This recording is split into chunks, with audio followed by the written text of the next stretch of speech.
Historically Black College Youth and College Fair at Monterey Trail High School.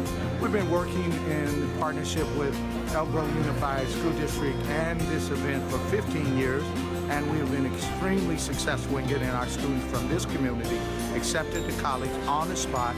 They're waiving application fees and in many cases give them scholarships for those that qualify. So we're ecstatic and excited to be here on the campus. The recruiters are also excited. They are here to make sure that these young people's lives are changed and their dreams become real. Good morning. Good morning. Grambling State University.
About the HBCU fair is that it pulls students from beyond just California.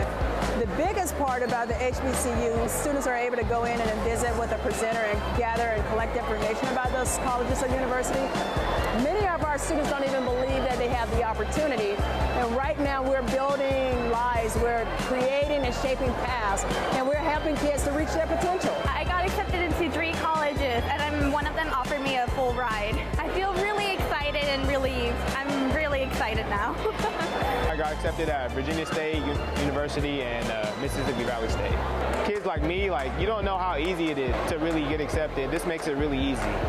I got accepted into 2 colleges today. I got accepted into Morgan University and Norfolk University. It's really significant to me because me being Black, knowing that I will be at a school that also has Black people there, I won't be the odd one out. I'll feel more accepted and not just due because of race, but because I'll feel just more welcomed in general.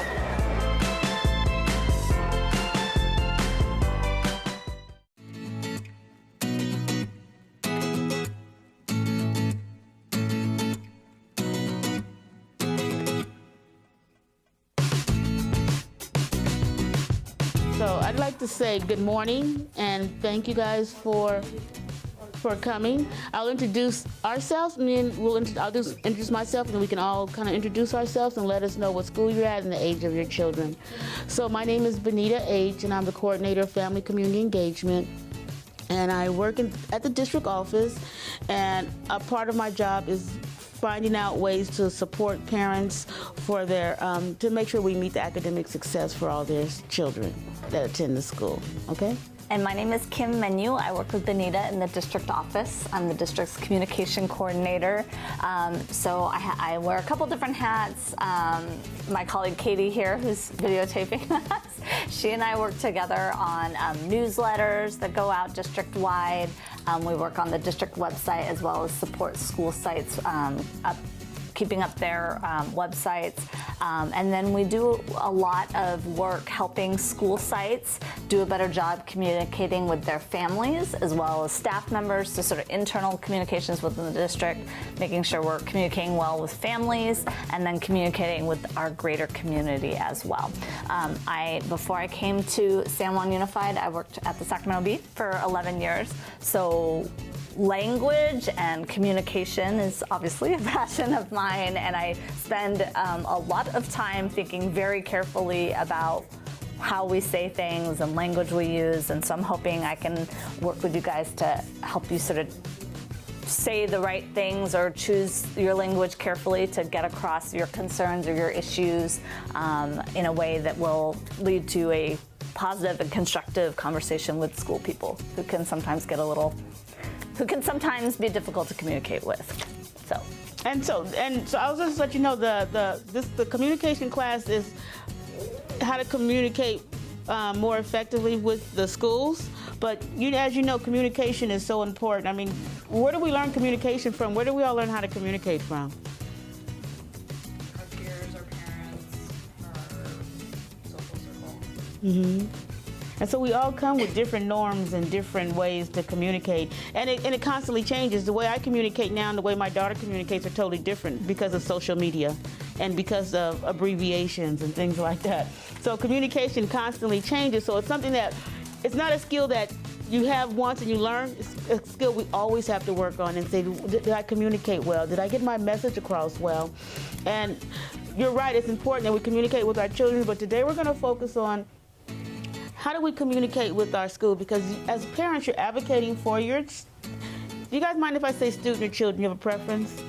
And that's the part about communication, because some people in the district, they say, well, you should call them students. And some say, when you talk to parents, you just say children. So that's that whole part of now when we learn how to communicate, what is the word that we could use? And as parents, that you prefer to, when you go to school and they say it's just their student, you're like, no, that's my baby. You're calling them a student. So it's kind of a disconnect and a connect, and just coming up with the right type of language.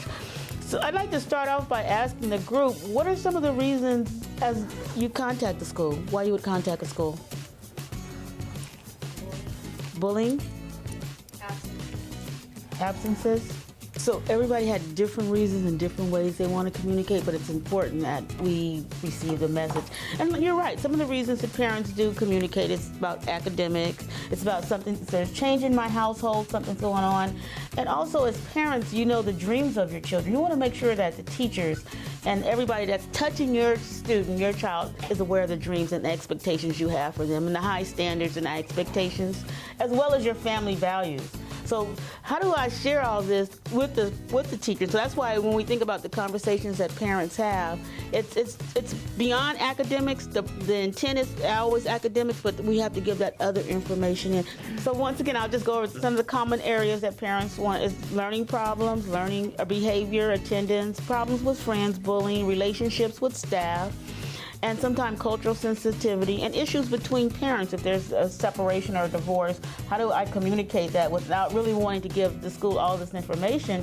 Because sometimes parents will think school will judge us if we share this information with them. So how do I say last night things didn't go well in our household, but they still respect me and not judge me for that? But hopefully everybody agree that communicating and advocating for your student is required and it's necessary for them to be successful in the academic experience. And sometimes when students come home, as a parent, have you ever wanted to share an idea with a teacher, with a principal, or with another parent? Have you guys had experiences like that? You'd like to share some of those stories with us? Yes? When my daughter was in 6th grade and I contacted her school, and then she happened to have ADD, and then she's on med. And then I don't know what happened at school, and then later on I followed up with the teacher, how are things? Then I was told, and I have 134 students, and I cannot possibly keeping track on every single one of them.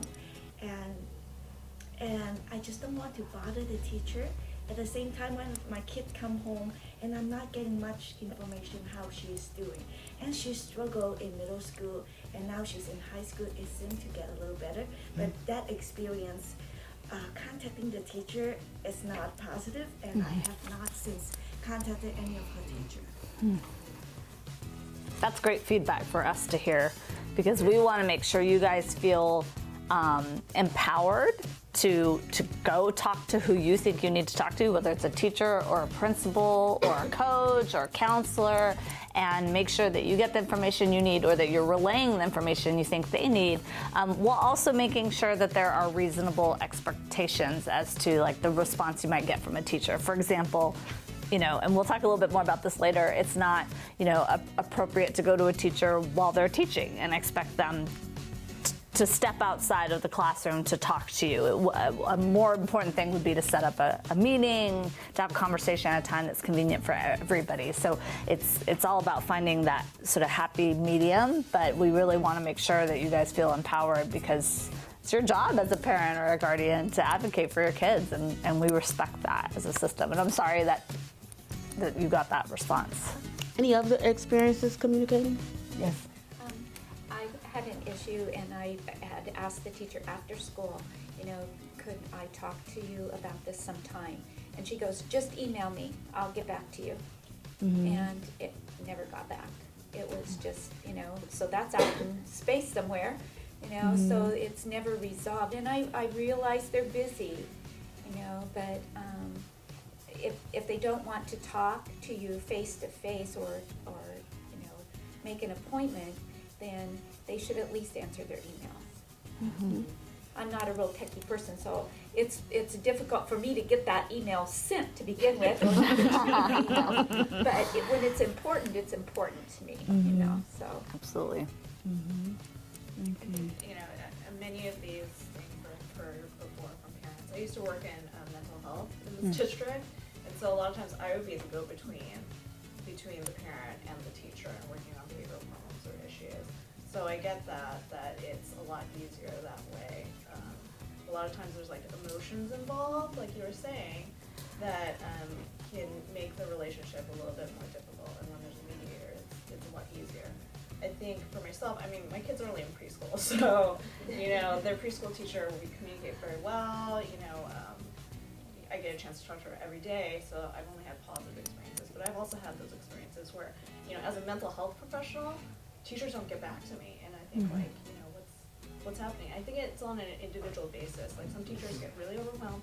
Teachers are people too, and I think, like you were saying, like, we figure out like a stepwise plan of like, well, if this happens, what could we do next? Who's the next person that we can talk to? How can I get my needs met?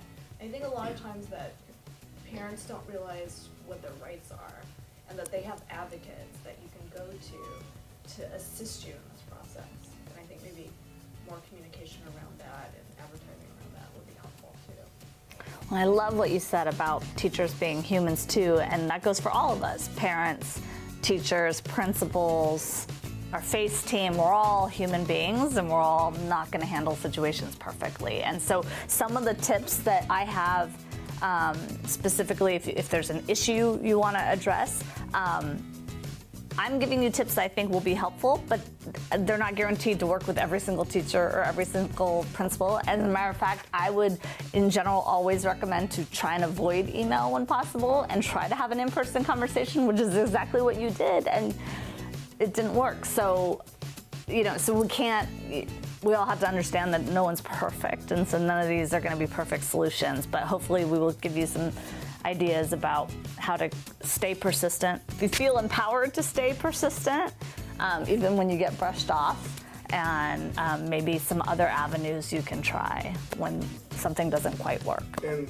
one thing she said that was very, very important that parents don't understand the rights or the processes that they can go to after you've been put off or after because like you said, teachers are people too, they're regular people, so there's egos involved there too. So when you challenge something, what my class, what I'm doing, you get that also too. And I'm gonna say it, there's bad teachers. Simple as that. There are bad teachers.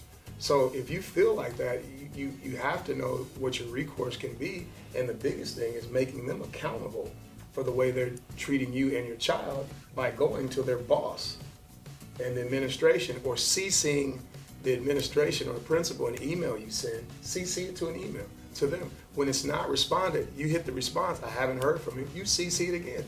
They see this teacher's not doing anything, they'll make that teacher accountable. And the one time that an administrator has to speak to a teacher about you, every time that teacher sees your email, I bet they answer it first. So they hold your child accountable. You have to hold them accountable as people also too. Thank you guys for sharing that. So well, I'm going to kind of change the shift now to talk about the academic achievement. So when do you contact the school when you have academic concerns? When do you think is the best time to contact the school? So if you have an academic concern, you contact the teacher after school? And the reason why I asked that question is because sometimes parents will wait until the progress report comes out and they'll say, yours are older, so it'll be like, fine. When they say, how's school going? They're going to say, fine. What'd you do at school? Everything's okay. You get those one-word answers.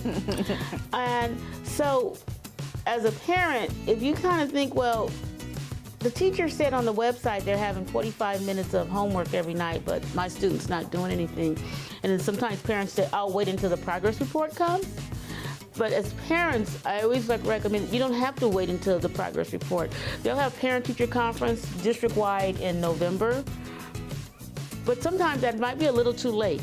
So if you see a pattern at your house, in your home, well, they're not really studying 40 minutes a night or 4 nights a week, and really, in homework really shouldn't be a struggle.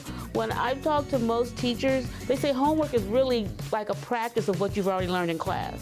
So if you're struggling with homework, then maybe that's the time, instead of waiting till the progress report in November, it's calling the school and say, can you go over the homework policy? Because I noticed either my student is doing 3 hours of homework or they're doing 3 minutes, from one extreme to the other, and just sort of ask them, what's their policy? How much homework are they giving a night? So who would be the first contact? You notice like your kid is not doing the homework that they should be doing, or you have concerns about it, like they're struggling, or so who would be the first contact? So the teacher's always the first person you would contact, and that's why I said about when do you contact when there's when you're concerned about the academics, instead of waiting till the grade. And I always tell parents and I tell students, your grade shouldn't be surprised. If I know how much money I'm putting in the bank, when I get my bank statement at the end of the month, I shouldn't be surprised because I'm aware of what I'm putting in. So grades is just, my bank statement just reminds me, just reinforces, oh, you put in this amount of money. So homework, academics is the same way. So if you're waiting to say, oh, well, I didn't know my student was failing and because no one told me, as a parent, just look for those clues. Say, they're not doing homework every night, they're saying they don't have homework, or what's going on, and then email the teacher right away instead of waiting till the progress report or until November. You agree? Yeah. Absolutely. Mm-hmm. So those are the words when I say, when do you think a parent should contact the school? So it's at night when you have that pattern with your house. Don't wait until that time. I always recommend that parents contact the kids and make that a proactive communication, not to say that your student's not doing well or the teacher's not giving enough homework or the teacher's giving too homework. A proactive, to have how can I support what you're doing in the classroom at home? Instead of saying that somebody's doing something wrong, when you want to talk to a teacher, it's not a blame or a shame. It's how can we work together as a team to do this? Because I know my daughter or son, they want to be a scientist, they want to be a doctor, they want to do something.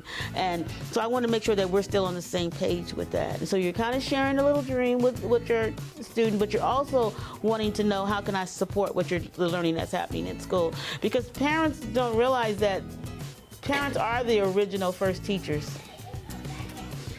So even though you might not have a teaching credential, you are the first teacher. Mm-hmm. And there's input and there's things that you can share that the teacher might not be aware of. Or you can know like certain situations that are going on that, so you can bring information to the table as well. So I want to share this information of what's going on with my child. If you look on the acronyms that we have, so once you finally have a meeting with the teacher, and what's going to happen, just look at one and pass them on. We have our own language at school. And so when we talk about parents say, well, is it an IEP? Is it a resource? Is it a Title I school? Is it in program improvement? Is it LCAP? Is it strategic plan? So we talk in a whole different code. What do you call it? You wrote it. Educationalese. Educationalese. That's what she calls it. So once you finally have a meeting, and then as a parent, you might feel like, I don't know what they said. I don't know what a SST is or IEP or what these. Yeah. What does that mean? Yeah. Excellent. And that's what we want to encourage parents. If you say stop, can you please tell me what that means? And even if they give you that example, then can you explain more about it? What exactly does that mean? What is CLAD? What are teachers learning now with CORE? What does all this information mean? You have that right to continue that conversation. And I feel like if I question the teacher or the principal or the counselor, will they think less of me as a parent because they will think that perhaps I'm not as smart because I don't know this information. But that's a glossary, and that's on the internet and the district website. And the district's website, and parents can look at it. I will give you that one. So yeah, and even if another parent wants to, we could talk about that because parents need. That's a lot of, it's a whole different language. It really is, and that's so much of what Katie and I do in our jobs is working with people in our district and figuring out how to say what they want to say to regular people. And I'm only a year into this job, and I have to stop people all the time. If I'm talking to a principal or like our director of special education or something, and she starts saying stuff that even I as a district employee don't understand, and I have to stop her and say, back up, what are these acronyms? What does that word mean? What are you trying to say? What is pedagogy? That's my favorite. That's me and our favorite. But so you should not feel shy to stop the conversation because educators aren't necessarily doing it to confuse you. I bought a new car recently, and I felt like it was this horrifying experience because the sales manager came out, and I felt like he was intentionally trying to confuse me because he just wanted me to sign the paperwork and go. And I had to stop him and be like, whoa, slow down, back up, I don't know what you're saying. And so in that context, I thought he was doing it on purpose because he just wanted me to get out of there with a car. But an educator isn't doing that on purpose. It's just the way they talk, and they have to be reminded sometimes that they say things that the average person, including parents, don't understand. So it might be a little intimidating to say, I don't understand you, but you should say it because they forget. Are there any initials you can think of if you heard them say at a meeting, you were like, for clarification, what is that? Because even for us, like I said, that's a problem. That's even I don't know if your daughter's an IEP, like the IB program, and then they have an IB program part in Churchill as well, and then we just started one in Thomas Edison. But other parents are like, Thomas Kelly, what's an IB program? What's this? So I think secretly, I think districts get extra bonus points for making up initials because I don't know why they do it. I don't know what other reason. We just started another one in our department. Our director, our program manager, and it's a MTSS. Oh yeah. Which I still don't know what it stands for. Yeah, so they just it's a multidisciplinary student tier system support. So it's like so every time we come up with something, we have to have some alphabets by it. I'm not exactly sure why they do that. Huh? Department is a acronym. Oh, yeah. Fates. Yeah. I am what I'm complaining about. We work in the Family Community Engagement Office, and so we just say FACE. Let's pass that back to. And so, when Elizabeth, her position, when she says FACE specialist, really, what's the first thing comes to your mind? Like plastic surgery, right? People always think because that's her title is a FACE specialist. And I'm not. So that's the part where I just want to empower parents, and when you have those conversations, to really just say, can you just explain that? And even once they explain it, if you don't really understand, they can say, oh, that's what this means, individual education plan. But can you tell me what's the intent? What is the purpose of it? Why do you do that? And why do we meet? And why do we do that? And before Kim goes into, we're going to do some activities. I'd also like to say, once you have a meeting with the school regarding academics, and not waiting until progress reports, and come up with a supportive plan and be proactive, always leave and say, what's our next steps? Because sometimes when we come up with a plan, they'll say, oh, we're going to do this, and they're going to increase homework, or we're going to do this for the next 6 weeks. Can we touch back in 6 weeks and give plans time to work? Because often when we have a meeting at school, and then parents will call me and say, well, we tried that for 3 weeks and it didn't happen. Sometimes it takes a long time, and I think most research says it takes at least 21 days of doing something consecutive for it to kind of connect. And so within a school time, that you probably want to triple that and say it really takes about a month and a half. But you don't want to wait in case it's really just going horrible. But let's give it a little chance. Let's give our plan that we developed as a team time to work. And at that time, and just to ensure that, let's set another meeting. So when you leave a meeting, if you're not sure, you think you might have questions, that's the perfect time when you leave that meeting. Say, let's set up another meeting for this. And also when we talk about communication, how would you like me to give you follow-up on how we're doing at home? So if the teacher said, I'm going to cut the homework down from 45 minutes to 30 minutes, how can I report back to you how we're progressing at home? Can I email you? Can I call you? That's way. Tell me the best way that we can communicate. And how soon should I expect a response back? So when people call our office, we often tell parents, give us 48 hours. And sometimes when you're in a crisis, that's not the response they want. But I'd rather give you the correct answer 2 days later than an incorrect answer within 20 minutes. So it's real important that we know that. So you keep me accountable, but I also want to make sure that you're aware that when you walk in and it's a crisis, we can't always solve it right then. Yeah. Yeah. If a teacher and kids don't like each other very well, how we can solve this problem? And teacher sends me email. It's my oldest son, and the teacher sends me every week. So something he complaining about it, and only I can do is write back to him, I'm gonna talk to him, that's all I do. And going back to my son, and I tell him, why you don't like each other, why you always the teacher complaining about your email, why I'm receiving emails so much. And he said, he's not a teacher, something like that. So that's all I do. Just in my case, what would you do? You go to teacher, or I didn't do nothing much. I just received the email. That's all I did. But next time, if something happens, what do you suggest to do? I would really want it to be more specific. So if a student said, I don't like the teacher, I would really like to say exactly what happened or what was going on before that you didn't like the teacher. Because sometimes, as we said, teachers are human and we're human and ourselves, and sometimes they can maybe say something, and if you have a very sensitive child, they can be really hurt behind that, and so they don't have the words, or they don't have the understanding of how to handle that situation, so it comes out like, I don't like. It's kind of like as a parent, we say, eat broccoli. Like, I don't like broccoli. We're like, but broccoli's good for you, So sometimes there's going to be times as we grow up that we're going to, I'm fortunate that I like everyone I work with, but those who have jobs, we don't always work with people that we like. There's going to be situations in life where they can learn those skills, but I would always really work with them to go further. And if your student is very shy and they won't feel comfortable and they think now you tell a teacher I don't like them, the teacher's not going to like me even more, I would suggest that you still contact the teacher and have a conversation, and not say I want to meet with you because my son or daughter, they don't like you.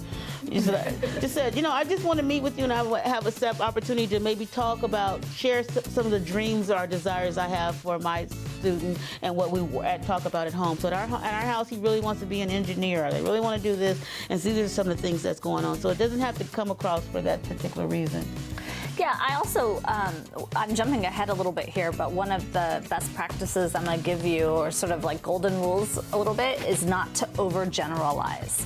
So, for example, if a parent is upset and goes to a principal and says, I don't like this school, that's not a very productive conversation starter, because that's a huge statement, right? How do you dislike an entire school? So what is it about the school that you don't like? Is there an issue with a staff member? Is it that you don't like the way the building looks? Is it that you don't like what time school starts? Is it that you don't feel like your child is getting a good education? Is it that you feel your child is being bullied? I mean, let's be specific. So I think in your case, you know, a parent, or neither a parent nor a teacher, can do much with, I don't like the teacher.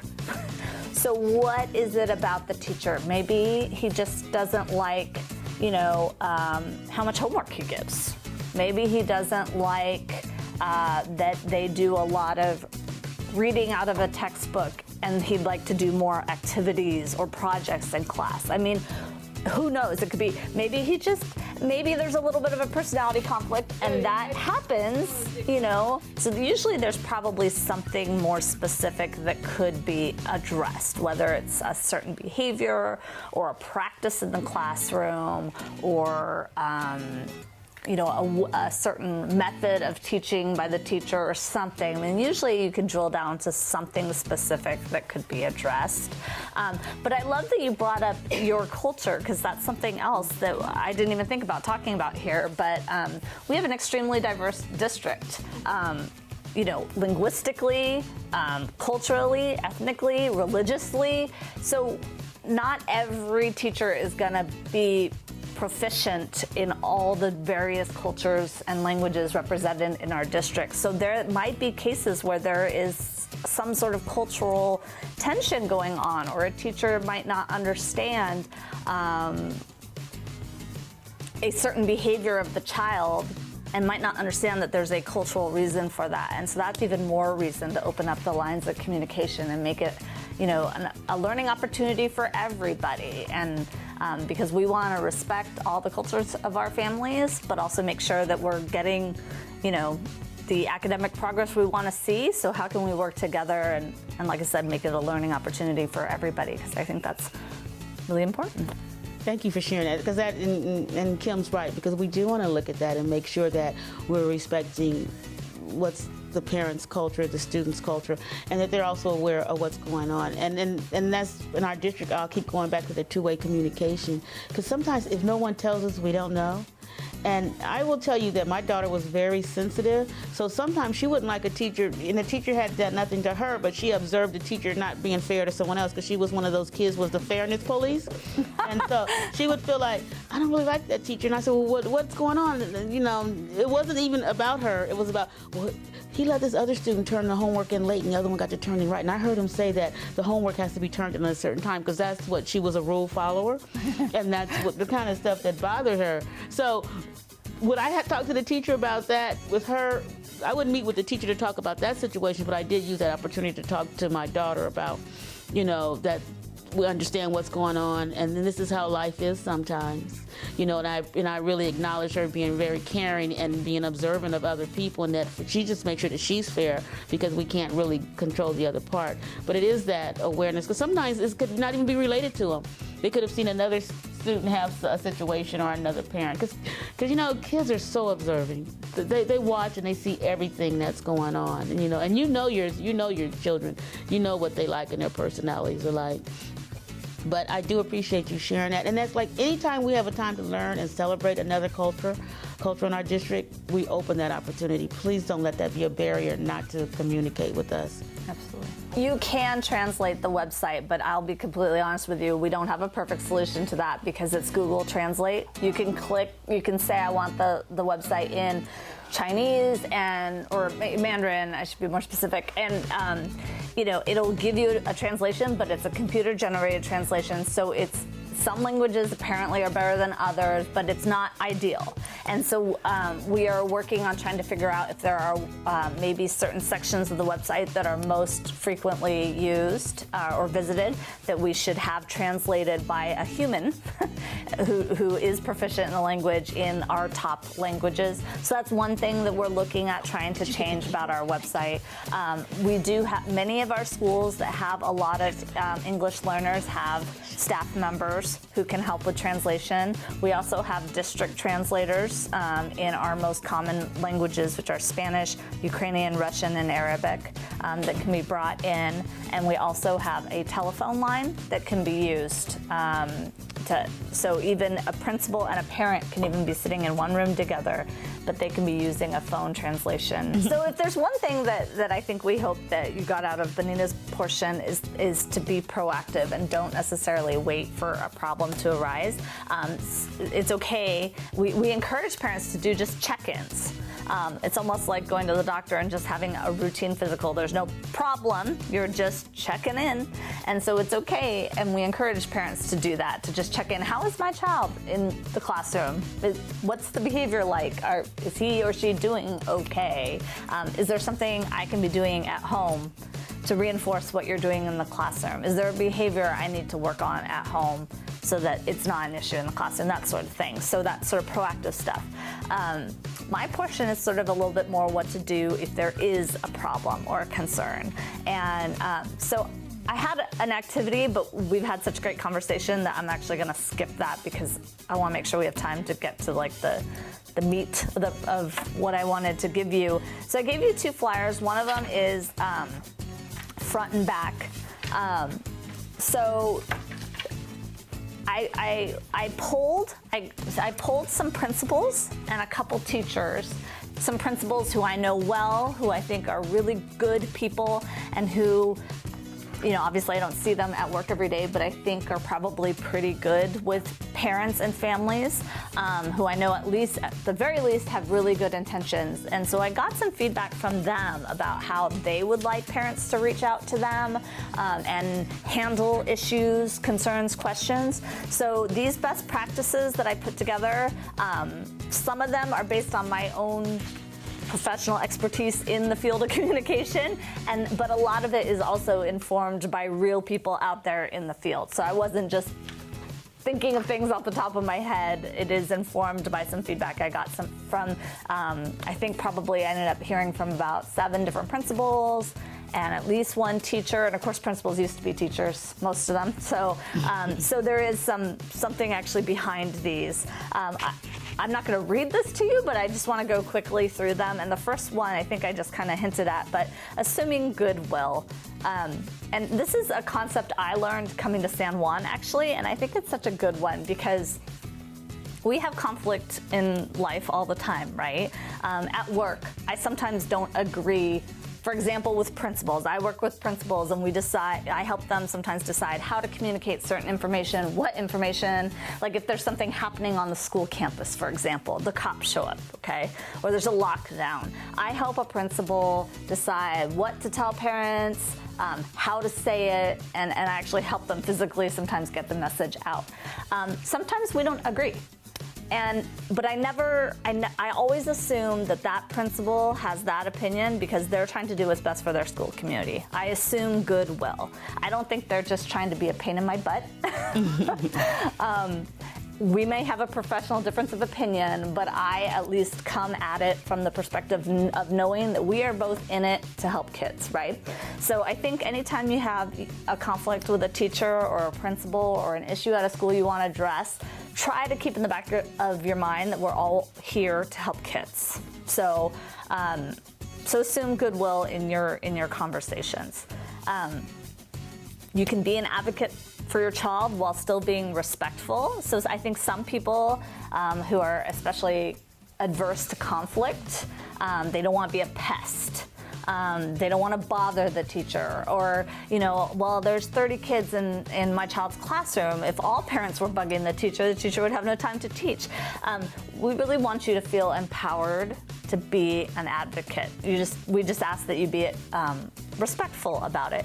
Some people let their emotions get ahead of them, that's sort of number 5. Some people come into the conversation too emotional, and that often does not lead to a productive conversation. So if you're using vulgarity, or if you're using loaded terms like "you hate my child" or "you're a racist," there are certain words or terms or phrases that could just start a conversation off wrong, or might even be a non-starter. I did have actually several principals tell me that if they have a parent coming in the front door using vulgarity or profanity because they're so upset, that they'll stop and say, I'm happy to talk to you about this, but we cannot continue with this language. And if you can't use more respectful language, then we're not going to have a conversation right now. We'll have one later. So this seems like a perfectly nice group. I'm sure you guys aren't using a ton of vulgarity, but it does happen. It does happen, and people get upset and they get carried away. I mean, this is a very personal business, right? Children and our children, and it can be easy to sort of get ahead of yourself a little bit. And I will add to that. So then the parent will say, then they will call our office in the district office, and they'll say, I met with the principal, but the principal didn't want to meet with me, or the principal didn't care. But no, the principal just said, when we called the school, no, they were in my office, they were swearing, they were cussing, they weren't listening, so I said, let's schedule another time. So then they'll come to the district, and they'll say, I'm just going to the district's office and complain. And they'll come to the district office, and then we'll say, okay, just wait a second, but we'll have to get back to the principal. And we always refer them back to the principal or the teacher because they really know what's going on in the situation. So people who like to avoid conflict, the way we do in this district, somehow, even though it could be uncomfortable, we're going to have that meeting. Yeah. And we're going to have it with cooler heads and hopefully with best will. Right. I think it will.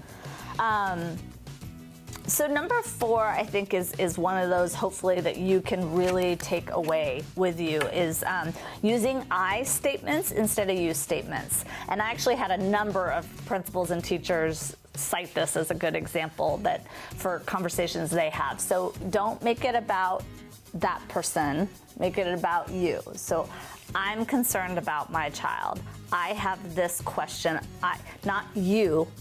You are a bad teacher. You are not serving my student. You are failing my student. That may all be things that you feel, but it sets a certain tone for the conversation that's very accusatory and blaming, and it kind of points fingers. So when you can make it about what you know best is you, right? Yourself and your child. So if you can make the conversation about me and my child rather than the teacher who I don't actually know, that's a better way to approach the conversation. I'm skipping around a little bit, I apologize. But number 6, Benita, I think actually hit on earlier, but it's always important, whatever your interaction with a teacher, a principal, someone in FACE, the goal is to have a resolution, right? A plan of action, something that can be done. Sometimes parents need to vent, and that's okay. A lot of principals are willing to sit and listen to a parent vent, because sometimes you just have to blow off a little bit of steam, hopefully without profanity. But really, problems don't get solved unless there's some sort of action, right? Just venting about concerns about traffic in the parking lot isn't going to do anything about the traffic in the parking lot, except maybe make you feel a little bit better at that moment.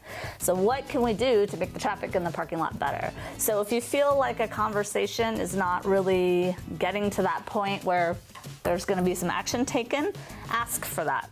Have that conversation with the teacher. So what can we do about it? What's the next step? I think that's actually the phrase that Medina said that is good to remember, is what is the next step? What can we do rather than just talking about the problem? Social media can be a real trust issue if you jump on Facebook and start venting about a teacher or a school. We see a lot of that. Katie and I monitor our district Facebook page where we communicate with a lot of parents through that way. They vent to us on Facebook or ask us questions. We are generally not the most appropriate people to be addressing those problems with, though, and oftentimes we kick them back, as Benny said, to principals, or sometimes we get FACE involved, but we really do try and get issues resolved at the school site.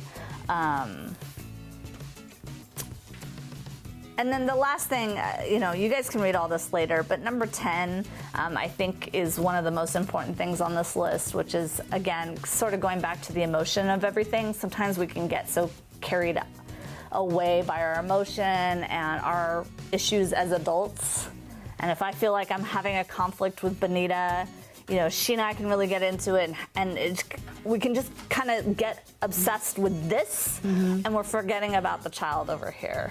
And that's really the whole reason we're talking, right? We're having an interaction because of this child over here. And so it seems kind of obvious, but I think it's one of those things, it's just a check, like in your mind. If you have an issue, you have a problem, stop and think about, make sure you're always thinking about that child and keeping that child in mind when you're having the conversation. It doesn't just become about this teacher who I don't like or this principal I don't like.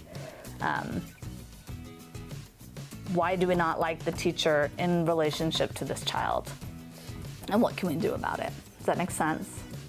Any questions about Always student-centered resolution. So however we want to resolve it, we want to do what's best for the students. And as a parent, sometimes what we want is best for them is what maybe perhaps they don't have to agree, but they're under 18, so we want to do what's best for students. Always keep that in the back of your mind. The next part, I just sort of went through a little bit of a kind of like an order of operations, so to speak. I don't know if we still use that term in Common Core, do we, in math, order of operations?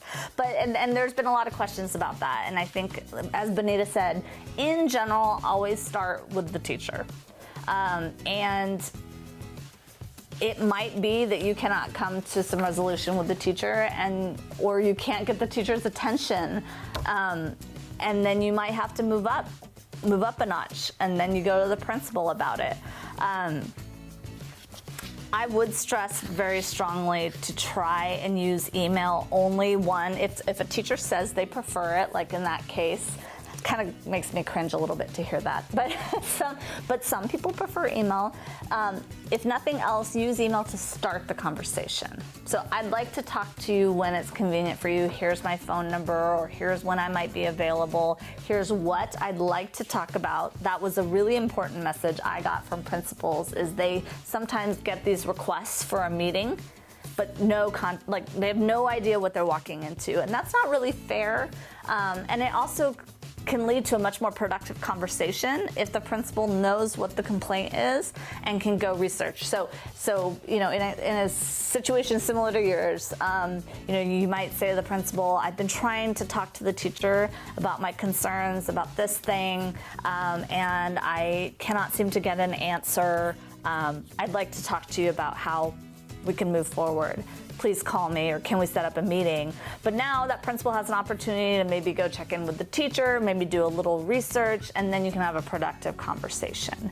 The other thing is that if people are surprised, like if you surprise the teacher with a concern, if they feel confronted, it's less likely to go well.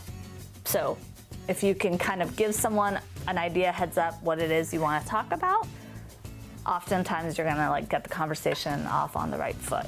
So there's a couple times when it might be more productive to go straight to the principal and skip the teacher. And that would be generally when your concern is more school-wide. So again, I keep going back to the traffic in the parking lot, but that's a huge issue at a lot of our schools. So, if you have concerns about the safety of your kids walking to school, or the way people drive in the parking lot, or there was a lockdown at the school and you want more information about, well, what do you do during a lockdown? How are you keeping my child safe? That's really a school-wide concern. You can go to the teacher about it. It never hurts to, but really that's going to be better addressed by your principal or some sort of administrator. So that was, now if you have a strong, one principal did say if you have a concern about sort of the safety of your child in relationship to the teacher, hopefully that's not a concern very often, but if your concern is very specific to the teacher, like you feel that teacher is not treating your child fairly, or is bullying your child in some way, and you really don't feel comfortable addressing it with the teacher first, that might be a case where you go to the principal. but be prepared that that teacher might be brought into the conversation later, because the principal is always going to want resolution from the team. Again, and Benita talked a lot about this being a team effort, right? So our students, our parents, our teachers, our principals, our counselors, we're all a team. And so the principal's always going to try and bring everyone together as much as possible. So be prepared for that.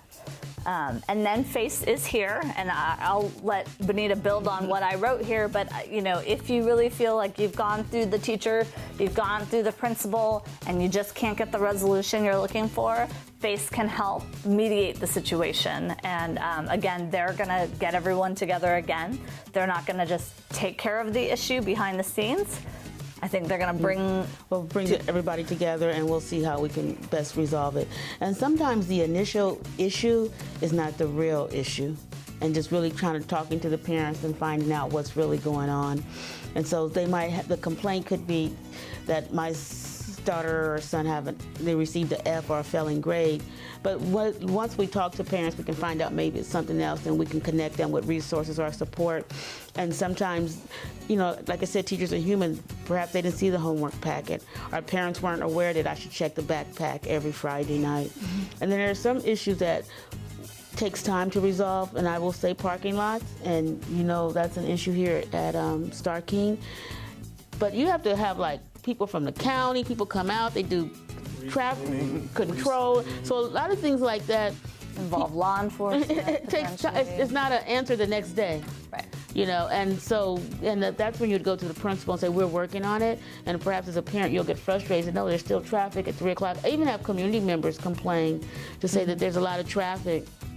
But, at 3 o'clock at every school site in this country, there's going to be traffic. Especially since we don't have buses anymore, so there's more people driving. And all of our schools, majority of them were built in the 60s and 70s. And I don't know about how old you guys are, but I really walked to school. Rarely did we get a ride to school, except if it was raining, maybe. So it wasn't used to parents driving their kids to school. People used to walk their children to school. And so it wasn't the traffic that we have now, because everybody drives their kids to school. Mm-hmm. Yeah, so it's a different kind of issue. So then the second handout is just some examples of very specific language, words, phrases, just sort of conversation starters for you to think about a little bit. It's not rocket science, but I think that, and again, twice on here I put the I statements instead of you, because I just think that is such a, it's just a way to frame your thinking a little bit that I think is really constructive and productive. So I'll let you guys read that on your own. I don't need to read it to you. So I really do appreciate everything that everyone shared here. Is definitely things we'll take back. We have your name and information, and we can give you a feedback, and we can actually connect you to the links with the acronyms. So if you want to have that as well, if you have your email information on there. And you have our emails too. So feel free to reach out to us, even if it's not about, again, hopefully if you have a specific issue or concern, you're dealing with your school site about it. But if you need a little advice on guidance or how to say something or whatever, we're here. And I will take the things that Kim did, and we'll get them translated in Spanish and in Arabic. One of the things in this district, 10 years ago, Russian and Ukraine was the second language. Now Spanish is still the biggest language, and the one after that is Arabic. We have more in this district than any other district, Arabic families here. So and Farsi and everything else is coming up. So we can't make that assumption. Like, people will say, oh, well, they're Chinese, or are they Mandarin, or are they Cantonese? So we're learning. It's not just saying, well, so when we talk about translating, so we will definitely try to have this translated if anybody else needs this. And you guys will be on our list, so you'll always get emails from us as well. Thank you, guys. We have an evaluation because we really want to learn to make sure that we are reaching parents.